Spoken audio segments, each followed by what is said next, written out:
right, today's goal is going to be to get down the driveway without scraping. Let's give this a shot. Woo. There we go, baby. That's what I'm talking about. That's how it's done.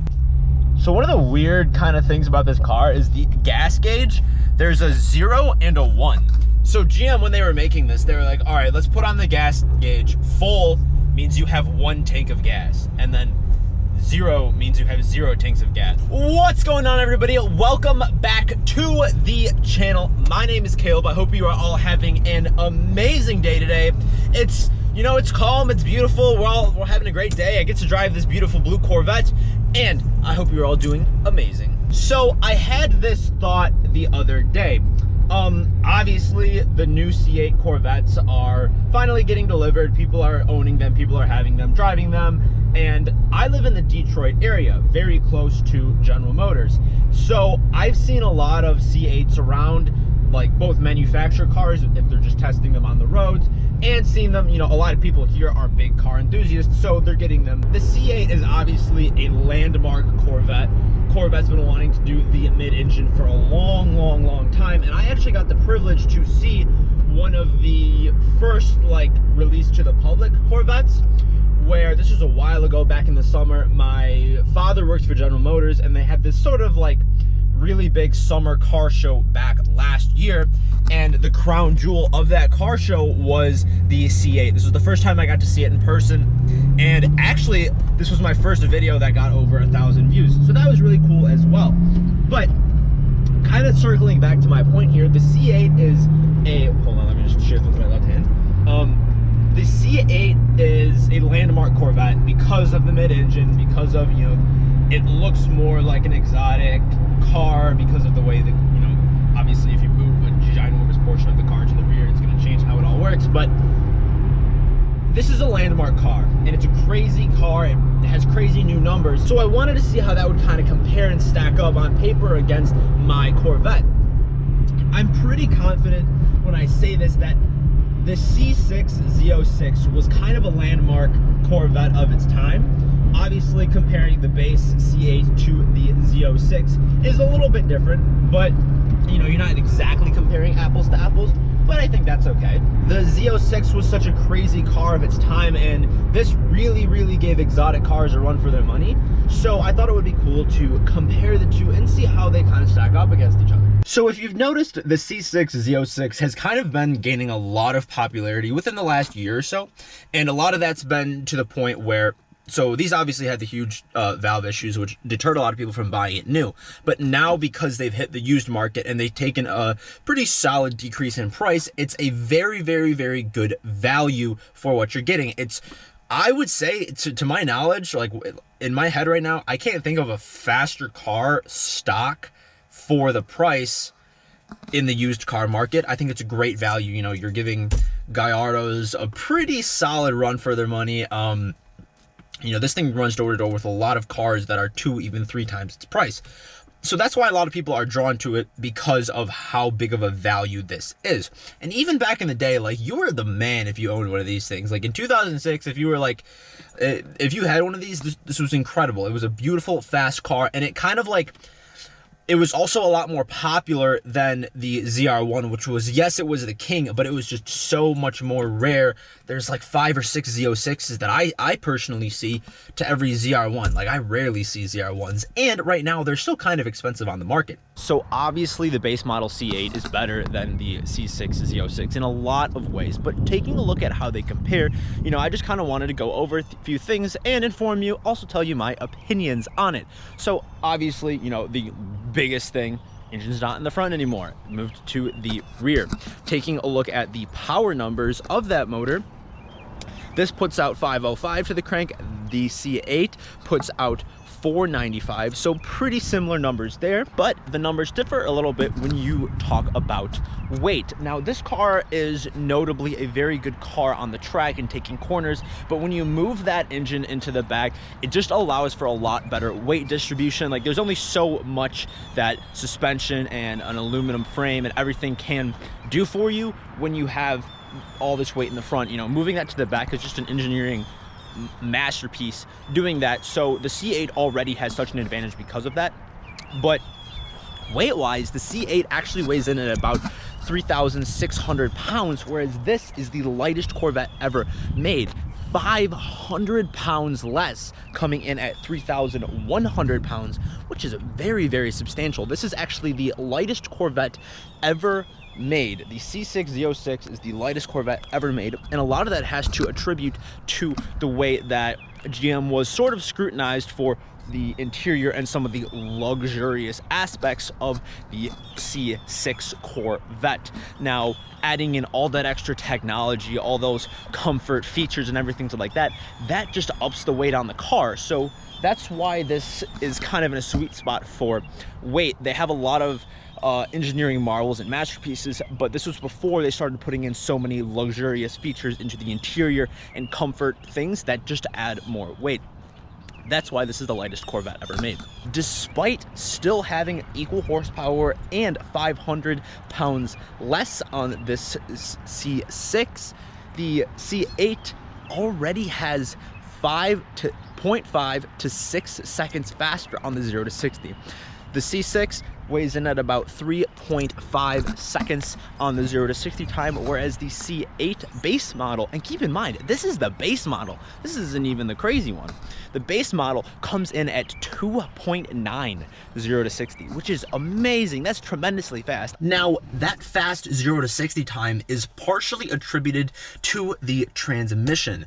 General Motors made the switch where they got a little bit of backlash from it, but it's just the way the world is going, to making the Corvette automatic only. They're introducing their dual clutch system into it, and I mean, the dual clutch is phenomenal. I can only shift so fast. Every human can only shift so fast.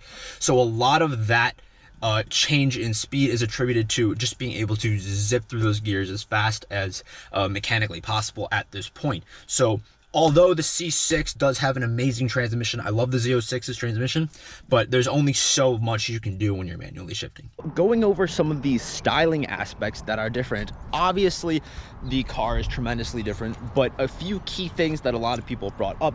When I saw the C8 in person, I was very happy with how the rear end looked. I noted that it was my favorite profile of the vehicle was the rear end, and I think all rear ends of Corvettes, it's very they flow with a lot of aftermarket parts. Like this spoiler flows very nice with the body lines. Corvette knew what they were doing with the new style of taillights that they have going on here and the new headlights.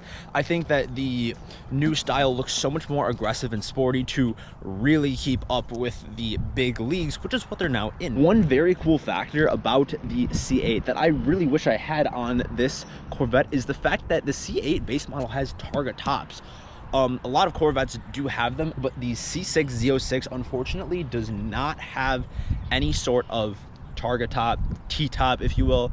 The Z06s don't come in convertibles either, so like that's a huge loss for a lot of people. I don't really mind because my Mustang's a convertible. Like if I really want to enjoy a convertible, I can just drive that. But yes, a lot of people, you know, do like the convertible factors. Another one of my favorite parts about the C8 is the steering wheel. The C8 has a beautiful squared off style steering wheel. Right here, you know, the bottom is kind of squared off so your legs can, that's technically why it's supposed to be like that, so your legs can move better for more mobility in the cabin. That's why a lot of race cars are like that. That's kind of where the idea came from. But that, like, the whole interior and interface is obviously just much more luxurious, and I think that the C8 is going, I would love to get one, but I just don't have the funds to make it happen right now. But I think the C8, the base model is great. I can't even imagine what they've got cooking for the C8 Z06. Now, I can't exactly speak for the C8. Unfortunately, I've never driven a C8 yet. They're kind of hard to get your hands on. My uncle actually put in an order for a C8, so, you know, I'm definitely going to be hitting him up, you know, for a drive to bring it on the channel and see. I'm going to pull it off as much as I can. The C6 is just so... One of the things I love about it is the driving experience. It feels more raw, and it feels like you're driving a race car. Like, people talk about the vet feel a lot, and comparing this to my Mustang, a lot of people that I know actually ended up driving a Mustang, or having a Mustang and then switching to a Corvette. It's just a completely different world. Like, much more lower to the ground. I feel like my steering is so tight, it's pinned to a T. Every time I make a slight turn, the car just moves. Like, it's so well manufactured and everything works together that, like, you know, just something that, because of my Mustang, like the size and everything of what it was, just wasn't able to pull off. So taking a look at the price difference of the C6 Z06 and the base model C8. Now, a lot of people I see on YouTube and everything are going off and purchasing the base model C8s. I think that it's a great car for the money. I mean, 60 grand for a mid-engine sports car is unheard of. Now, considering the fact that this car is about half that right now in the used market, a lot of people are kind of faced with, you know, what do they want to buy? Now, yes, this was basically the pinnacle of performance back in the day. Like, this was amazing, and you get to experience that all now for basically half the price of what it was, at a little bit less than that, actually. I definitely think that the C6 Z06 can keep up with the C8. Like, if you were faced with the decision to spend, if money was like tight and you were faced with the decision to buy a C8 for 60 grand or a C6 Z06 for 30 grand, I would probably opt for the Z06 just because of what it is. Obviously, the Z06 factor of it. If I'm like strapped for cash and don't have, I don't think I would pay double what this is worth for the C8, just in my own situation in my life right now. And another thing that people can have confidence in is that, yes, the C8 is the first mid-engine Corvette, but I do think that the Z06 is at a point where it's not really going to depreciate a whole lot more. So if you're looking for something that's going to hold its value a little bit more, I do think that because of the fact that Corvettes, especially the base model Corvettes, are so heavily manufactured, that there's so many of them on the road at like all times, and the Z06s are a more rare item, I do think that you will hold your value a little bit more. But that's not saying that I don't think the C8s are going to depreciate. I would obviously prefer to have a C8 over the Z06, but I don't know if, depending on my financial situation, I would pay double what this car is worth for the C8. I would probably wait it out and see what General Motors has to offer with the new Z06 and Z01. I would definitely consider spending a lot more money on a Z06. So let me know what you think. What would you do in this certain situation if you were faced with this? Unfortunately, I don't have the privilege of really having the option to purchase a C8 at this moment. Hopefully one day I can bring one to the channel. That would be awesome and amazing. Let me know what you think. Make sure you drop a like down below, comment. I want to talk to you guys and see what you have going on. So, love you all. Have a great, amazing day. Do not forget to hit that subscribe button on our way to 1,000 subscribers. I love you all so much. Have a great and amazing day.